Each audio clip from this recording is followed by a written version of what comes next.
Okay lah, lagi beberapa hari lagi nak masuk tahun 2023 ni. Saya akan keluarkan list untuk best movie untuk tahun 2022 ni. Ada banyak kategori lah. Dan kali ni saya nak list down 10 movie seram yang terbaik bagi saya untuk tahun 2022 ni. Okay, filem di tempat yang ke-10 saya letak Talbis Iblis. So cerita Talbis Iblis ni banyak jump scare yang menarik bagi saya. Dan plot dia walaupun agak sedikit longgar, tapi untuk filem lokal, filem Malaysia, saya rasa ni antara filem seram yang terbaik lah untuk tahun 2022 ni. Dia mengisahkan tentang seorang bidan ni, Mak Ju ni, yang jaga seorang perempuan lah. Tapi dia ada benda, ada udang di sebalik batu. Okay, filem di tempat yang ke-9 saya letak filem Terrifier 2. Dan ni adalah sequel untuk filem Terrifier yang pertama yang keluar pada tahun 2016. Filem ni mengisahkan tentang satu clown lah. Dia datang untuk menakutkan budak-budak pada malam Halloween. Dia punya plot dia klise, dia macam cerita It. Tapi cerita ni ganas babe. Dia seram dan gore, sangat-sangat gore. Korang tengok cerita Terrifier 2 ni, tak sampai 5 minit pun memang dah keluar dah scene gore dia.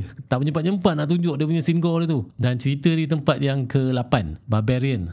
Cerita Barbarian ni saya suka dia punya plot. Plot dia memang unpredictable lah. Dia mengisahkan tentang seorang perempuan ni. Dia duduk dekat satu rumah macam homestay. Dan ada perkara seram yang berlaku kat rumah tu lah. Cerita ni plot dia menarik. Tapi saya tak suka dia punya part seram dia. Dia macam ada part kelakar sikit. Tapi overall sebuah cerita seram yang menarik lah untuk tahun 2022 ni. Okay, filem horror di tempat yang ke-7, filem Smile. Okay, filem ni saya tak jangka pun akan masuk dalam list filem seram saya untuk tahun 2022 ni. Tapi cerita ni menarik lah. Dia punya jump scare dia nice. Dia punya plot pun best. Filem ni mengisahkan tentang doktor dekat rumah sakit jiwa. Tiba-tiba dia didatangi dengan satu kes yang pelik lah, kes yang menakutkan. Dan kes ni terkena tempias dekat diri dia sendiri. Okay, cerita seterusnya Deadstream. Deadstream ni sebuah filem dengan teknik found footage yang menarik lah. Dia sebenarnya cerita komedi horror. Tapi bagi saya part komedi dengan part horror dia macam balance tau. Part lawak dia lawak, dan part seram dia tu memang agak creepy lah. Ada vibe-vibe Evil Dead. Ada certain part yang sedikit gore. Cerita Deadstream ni mengisahkan tentang seorang influencer yang cuba nak tarik keyakinan follower dia lah, dengan dia cuba pergi ke rumah, satu rumah tinggal ni, rumah hantu ni, dan cuba nak duduk kat rumah hantu tu selama satu malam. So pada malam tu dia buat live dekat dia punya social media, dan semua follower dia tengok lah dia buat live dekat rumah tinggal tu. Okay, cerita di tempat yang ke-5, cerita daripada Indonesia. Dan macam biasalah, Indonesia ni banyak buat filem-filem seram. Dan ni salah satu filem seram daripada Indonesia yang buatkan saya rasa takut lah.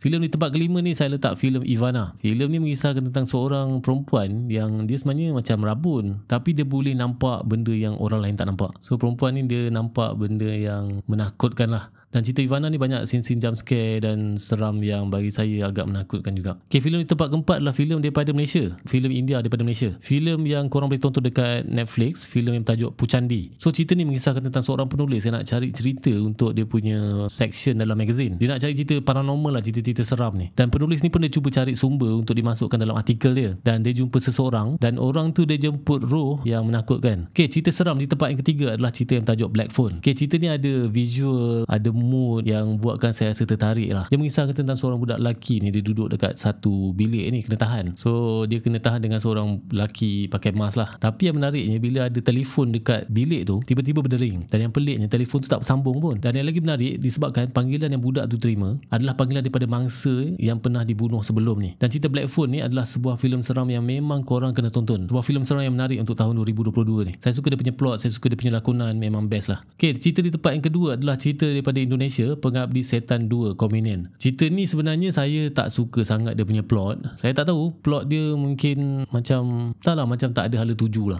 Dan ada part visual dalam cerita Pengabdi Setan 2 ni pun agak annoying juga. Tapi cerita seram ni kalau melibatkan pasal pocong, saya memang takut lah. Cerita macam Sundel Bolong dulu pun saya memang takut disebabkan ada part-part macam Pontianak, pocong ni. Benda tu je dah buatkan saya rasa macam cerita ni seram lah.